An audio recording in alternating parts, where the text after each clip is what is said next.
In the mystical realms of Norse mythology, there emerged a goddess whose legend stood out from the rest.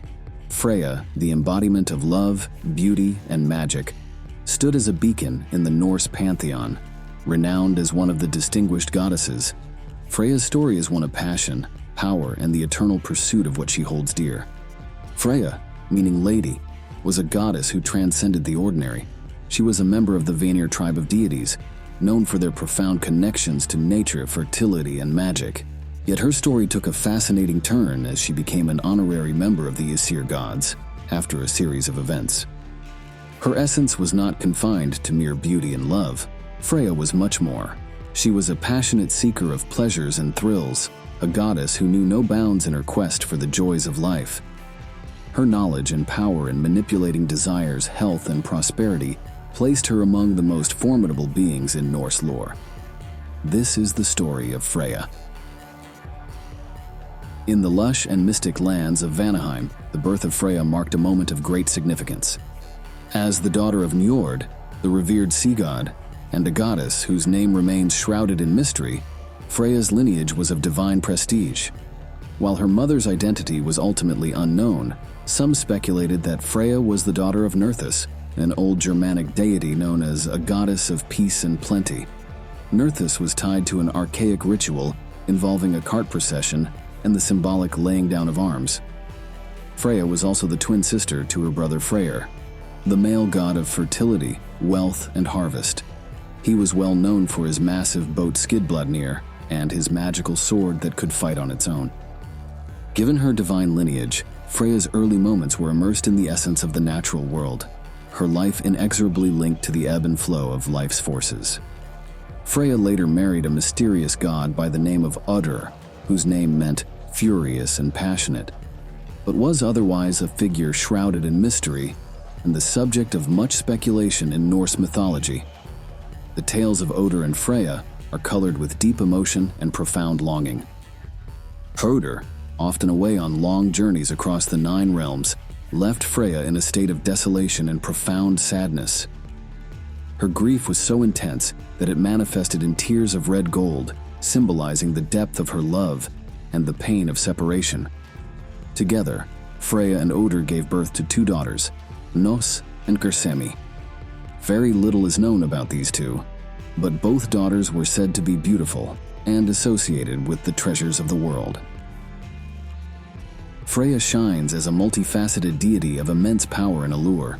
Her essence was apparent when it came to love, fertility, beauty, and war, making her an emblem of both the nurturing and protective aspects of the divine. Not merely a passive embodiment of love, beauty, and fertility, she was an active participant in the realms of war. Her connection with nature was profound, symbolized by her sacred association with pigs and her riding a boar with golden bristles. But her charm and elegance were equally represented by her other vehicle, a chariot drawn by cats, reflecting her dual nature of domestic grace and fierce independence. The chariot symbolized wealth and prosperity, and her association with gold and precious artifacts. Her magical necklace, Brisingamen, was not just a jewel of beauty, but a symbol of her influence and power. However, Freyja's domain wasn't limited to love and fertility. She was also a goddess of war. In the battlefield, she claimed half of the fallen warriors to accompany her in Folkvangr, her splendid afterlife realm, showcasing her dual role as both life-giver and protector. In Freyja, we find a goddess who is not just a figure of adoration and desire, but a symbol of the relentless pursuit of love, knowledge, and power. But her tale was woven with deeper threads.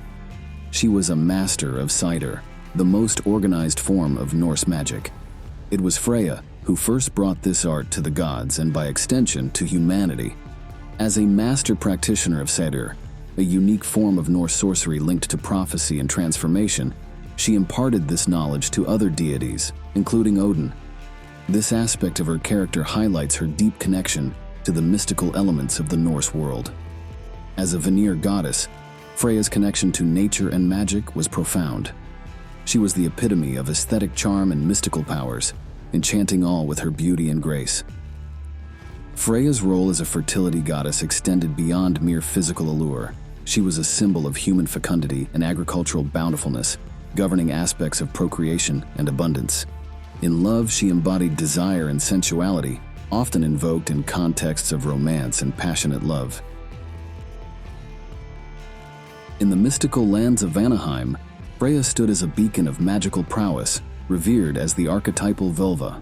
A Völva in Norse mythology was a seeress or witch, a practitioner of cedar, a form of magic rooted in the very fabric of destiny and foresight. Freyja's mastery of this art places her in a league of her own. As a leader of the Vanir gods, her connection to Satyr wasn't just about divination, it extended to altering the very threads of fate. Freyja's abilities as a Völva allowed her to see events before they unfolded, a gift that empowered her to lead enemies to their doom and deliver friends from impending disaster. Her role in this mystical realm was not passive. She actively wove the fates, an agent of change in a world where the lines between destiny and choice blur. The art of cider in Freyja's hands was a tool of immense power, capable of transformation, protection, and sometimes destruction. Using her mastery of cider, Freyja inadvertently caused a cataclysmic clash between the Aesir and Vanir gods. This stood as one of the pivotal events in Norse mythology, with Freyja at the heart of it.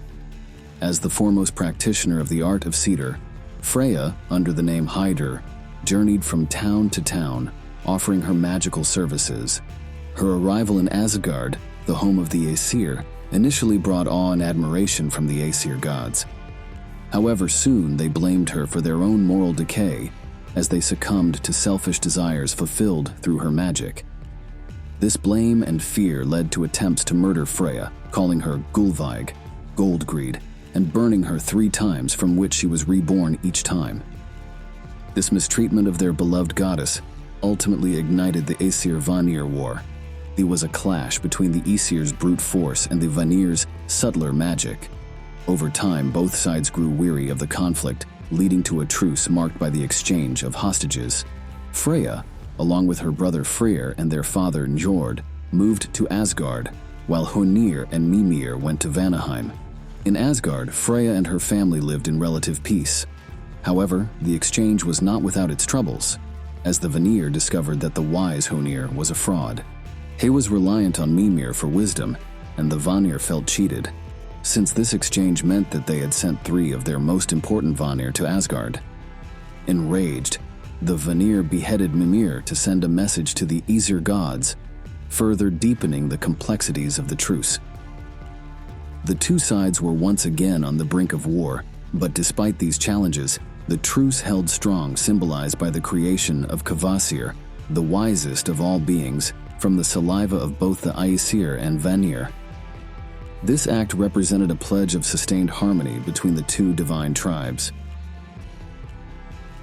The realm of Folkvangr, translating to Field of the People or Field of Armies, served as the celestial abode of Freyja.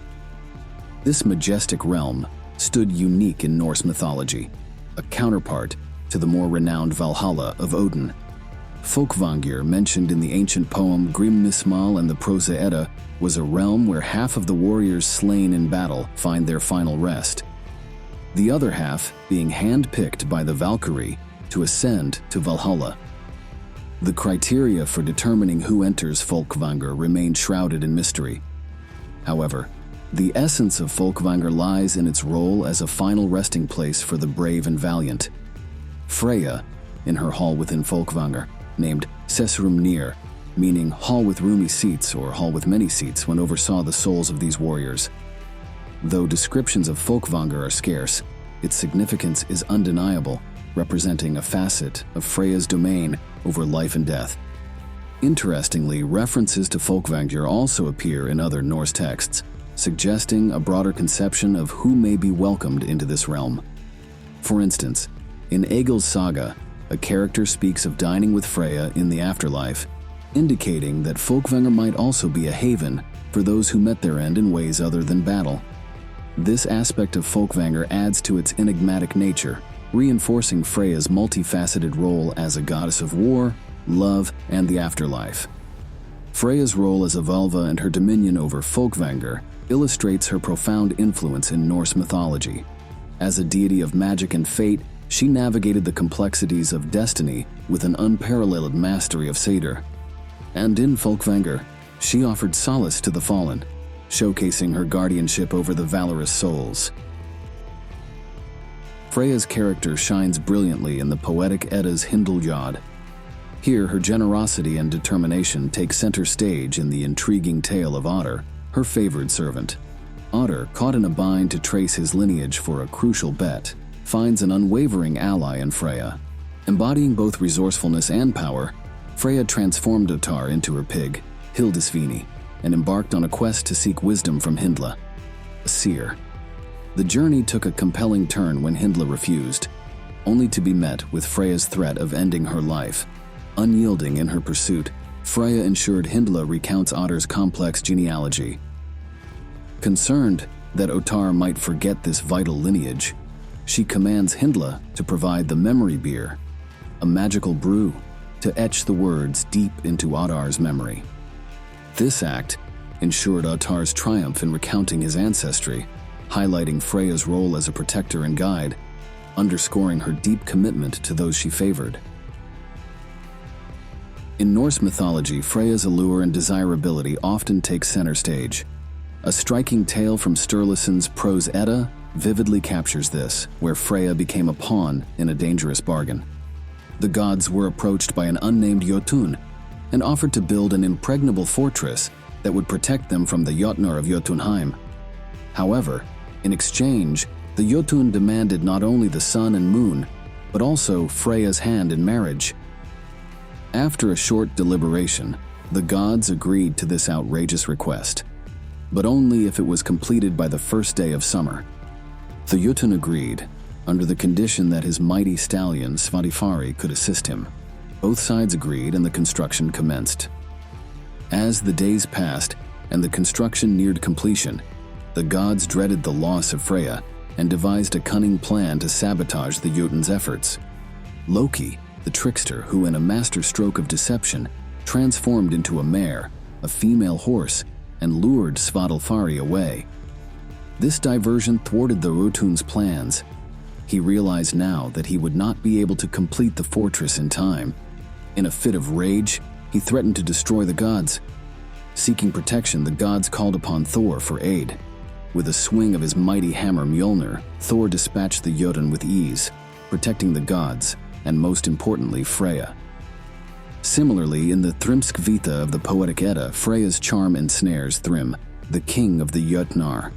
Upon discovering his treasured hammer, Mjolnir, stolen, Thor sought the aid of Loki and Freyja. Using Freyja's magical falcon feathers, Loki traversed the realms to locate Mjolnir. He eventually stumbled upon Jotunheim, where Thrym ruled. Thrym had claimed Mjolnir for himself and buried it deep in the ground. When asked to return the hammer, Thrym demanded the goddess Freyja in exchange. Upon learning this, Freyja was furious and refused to be used as a trading piece. This set the stage for a humorous ruse, where Thor would be disguised as Freyja and Loki would be disguised as her maid, to ingeniously recover the hammer. In the realm of Norse myths, Freyja's allure and sensuality stir up tales both enthralling and controversial. The saga of Thrym's theft of Mjolnir revealed Freyja's fierce defense of her reputation. However, in the Sturluthatr, it casts Freyja in a scandalous light, where the Brisingamen necklace's story became deeply intertwined with Freyja's own. The Brisingamen necklace, a splendid golden artifact, illustrates Freyja's quest for unparalleled beauty and power. Crafted by master dwarven craftsmen of the Norse cosmos, the name Brisingamen, potentially meaning necklace gleaming like the sun, hints at its radiant allure. The necklace's origin, tied to the dwarves potentially of the Brisinga tribe, renowned for their skill in working fine metals, marks it as an object of immense value and craftsmanship. As the story goes, Freyja stumbled upon a cave where 4 dwarves were working on crafting the Brisingamen necklace. Freyja, who loved fine things, desired the necklace greatly. Not to let the opportunity slip away, the dwarves agreed to give the necklace to her, but only if she agreed to spend one night with each of them. Freyja's desire for the necklace was so strong that she happily agreed. However, Loki, the trickster god, complicated this transaction. Observing Freyja's actions, he informed Odin, who then ordered Loki to steal the necklace. Loki transformed himself into a flea and snuck into Freyja's bedroom at night.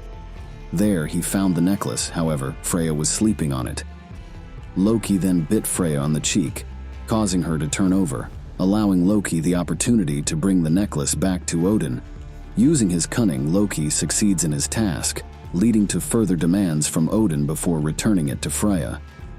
When Freyja approached Odin about the theft, he revealed his knowledge about her promiscuity with the dwarves. He told her that he would only return the necklace if she performed a rather odd task. She had to force 2 kings, each ruling over 20 more kings, to fight an endless war. Each time the kings slayed each other, they would rise again to fight. This would happen for all eternity until Olaf Tryggvason, the Christian king of Norway, arrived to end the war. Freyja reluctantly agreed. This story is often seen as a smear piece designed by Christians to discredit the Norse pagan religion and degrade Freyja as a promiscuous goddess. Ragnarok, the cataclysmic destruction of the cosmos, marked the end of many legendary tales in Norse mythology. This apocalyptic event signified the fate of the gods, leading to a great winter, societal collapse, celestial upheavals, and the eventual release of monstrous beings like Fenrir and Jormungandr. The gods, aware of the prophecies, decided to go to battle, leading to the fall of many, including Odin, Thor, and other key figures.